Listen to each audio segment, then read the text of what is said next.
Oi, gente, tudo bem? Tudo tranquilo? O professor Guilherme Correia de volta aqui para a gente seguir com as nossas aulas.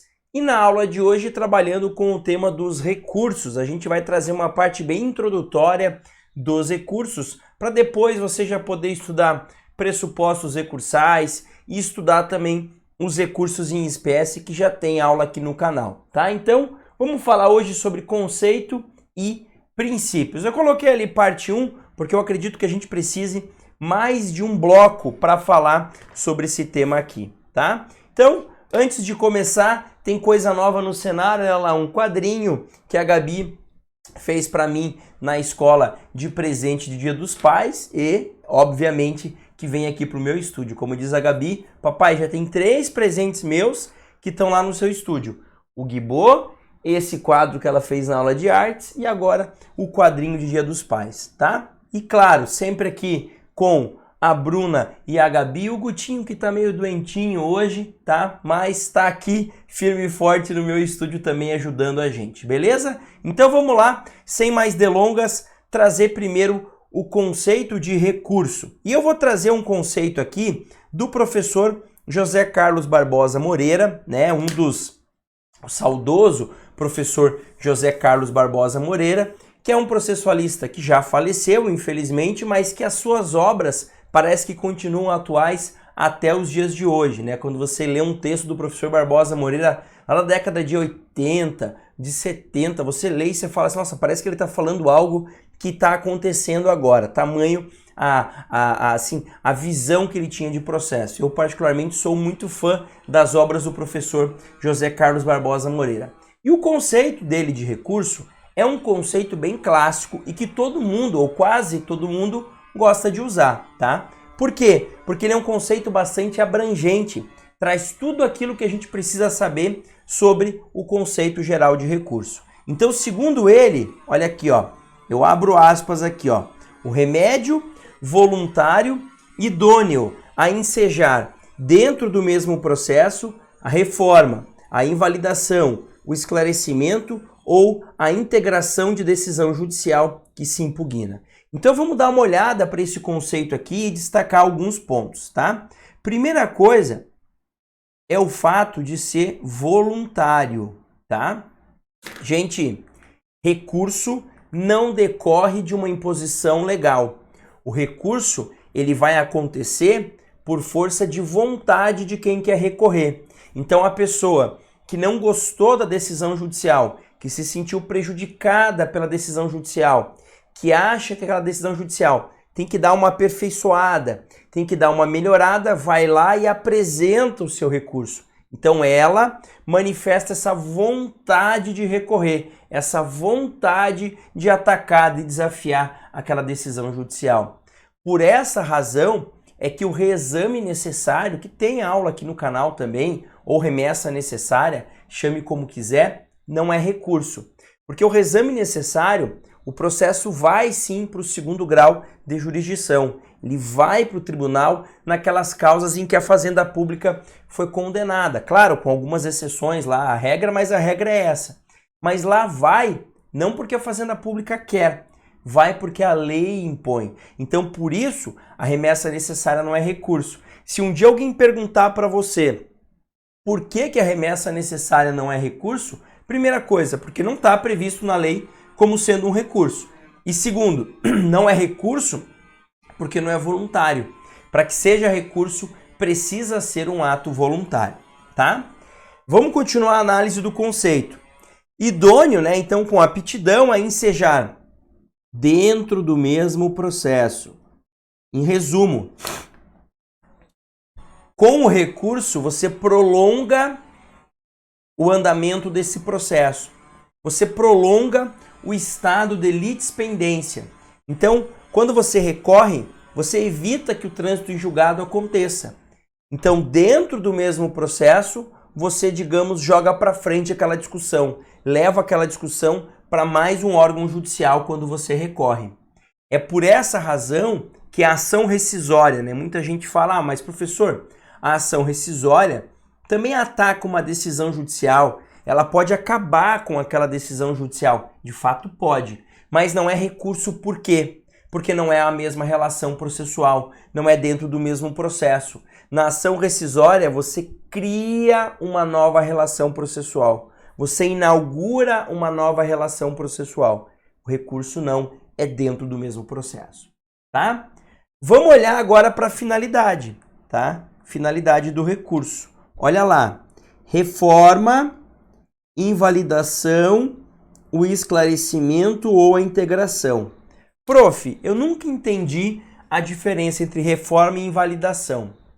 Reforma, modificação, você vai pedir para o juiz, para o tribunal, né, para quem for analisar o seu recurso, quando a decisão que você está atacando tem um erro de julgamento.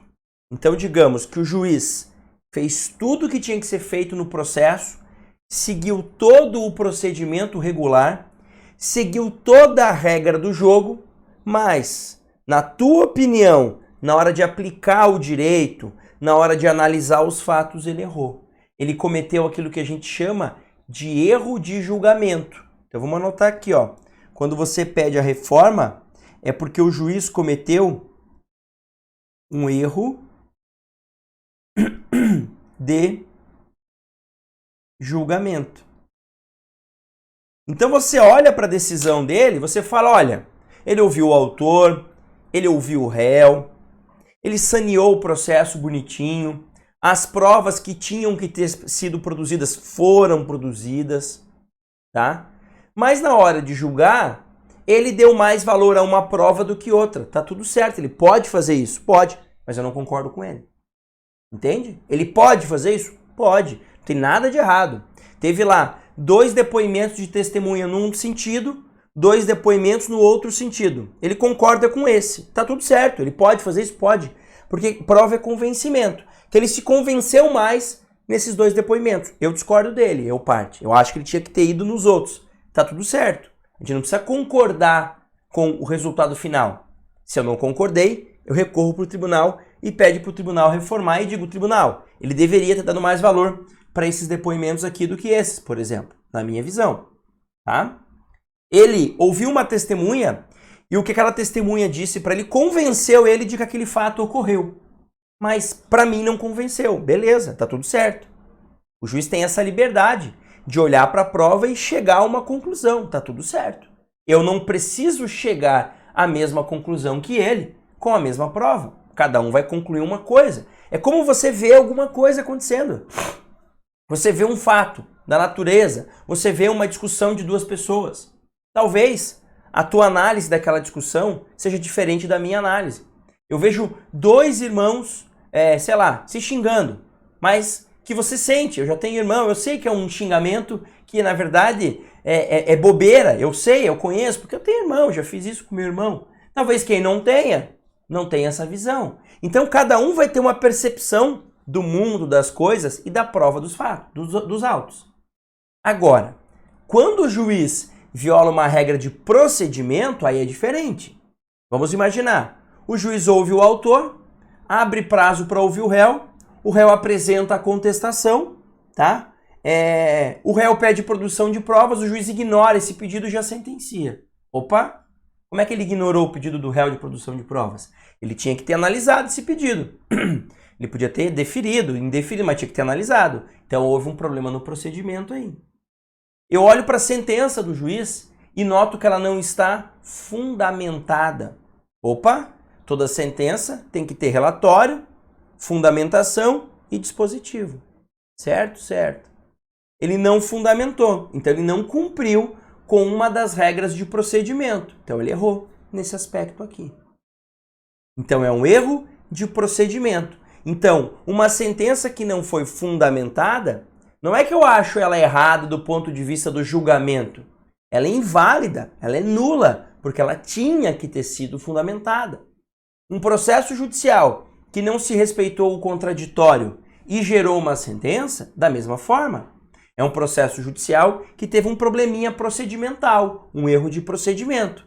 Então essa sentença vai ser inválida, vai ser nula em razão dessa quebra do procedimento. Eu posso até ir lá, reabrir o contraditório, começar tudo de volta e no final ter o mesmo resultado que antes, tudo bem, mas eu tenho que respeitar o procedimento. Então, toda vez que há um erro de procedimento, na verdade, o que eu quero é a invalidação, a nulidade da decisão judicial. Então, quando ele fala em invalidação aqui, é que o erro que existe foi de procedimento, porque eu sempre costumo dizer, né? Sempre que você recorre, o juiz cometeu algum erro, tá? E aqui, ó, esclarecimento e integração tem a ver com um recurso bem famoso chamado de embargo de declaração. Nos embargos de declaração, você não quer reformar, você não quer declarar nula uma decisão. Você quer que ela seja aperfeiçoada, você quer que ela seja complementada, faltou alguma coisa, que é a integração, tá? E vejam na parte final do conceito de decisão judicial que se impugna. Ele está deixando claro o quê? Quando eu faço um recurso, eu impugno a decisão. Não impugno a parte contrária. Não impugno a tese contrária, eu impugno a decisão. Então, toda vez que eu faço um recurso, eu preciso apontar, indicar com precisão onde é que o juiz errou, que erro ele cometeu. Eu tenho que chegar a mostrar a decisão e falar, ele errou nesse ponto aqui. Recurso não é para criticar o juiz, não é para criticar a parte contrária. Recurso é para atacar, impugnar a decisão que o juiz deu. Claro que você pode reforçar a sua tese no recurso e deve fazer, mas deve mostrar onde que está o erro da decisão judicial. Beleza? Dentro desse conceito, eu queria trazer aqui alguns elementos que a gente não mencionou nessa primeira análise. Então, voltando aqui, a gente já mencionou que é um ato voluntário. Bacana, tá? Já mencionou que prolonga-se o estado de litispendência. Então, esse primeiro ponto e esse primeiro ponto, ok. Agora, aqui eu queria destacar com você. Veja que no conceito de recurso, em nenhum momento eu falei que tem que ser analisado por um órgão superior, tá? Então, existem recursos que são analisados pelo mesmo órgão que prolatou a decisão que você está atacando. Exemplo, embargo de declaração. O juiz deu uma sentença, você acha que ela é omissa, que ela é obscura, que ela é contraditória, que ela tem um erro material, e você apresenta ED, embargo de declaração, é o próprio juiz que vai analisar. Se fosse uma decisão do tribunal, assim, esse próprio órgão do tribunal que deu a decisão analisaria também. Então, eu não preciso que seja um órgão superior para ser recurso, tá? E para finalizar, professor, todos os atos judiciais estão sujeitos a recurso? Todas as decisões estão. Então, decisão interlocutória, sentença, acórdão, as decisões monocráticas do tribunal, em tese, sujeitas a recurso. Cuidado com a previsão do artigo 1001 do Código. O artigo 1001 do Código vai dizer que de despacho não cabe recurso. E aí, cuidado. Muitas vezes na prática você vê advogado falando, eu tenho um despacho do juiz que eu estou agravando. Na verdade, não é um despacho. Ele até pode chamar aquilo de despacho, mas se ele está agravando, aquilo ali é uma decisão interlocutória, seguramente, mas que na prática muita gente chama decisões interlocutórias, alguns tipos dela, de despacho. Beleza? Pensa, decisão interlocutória é aquela decisão que não é sentença. Então há uma decisão, o juiz decide alguma coisa. O despacho não se decide nada. O despacho é aquele ato de mera movimentação processual. Tanto é assim que esses despachos poderiam ser feitos pelo próprio escrivão. Claro, se forem efetivamente despachos. Beleza? É isso então. Na volta do bloco a gente começa a trabalhar com o tema dos princípios relacionados aos recursos. Um grande abraço, bons estudos e até mais.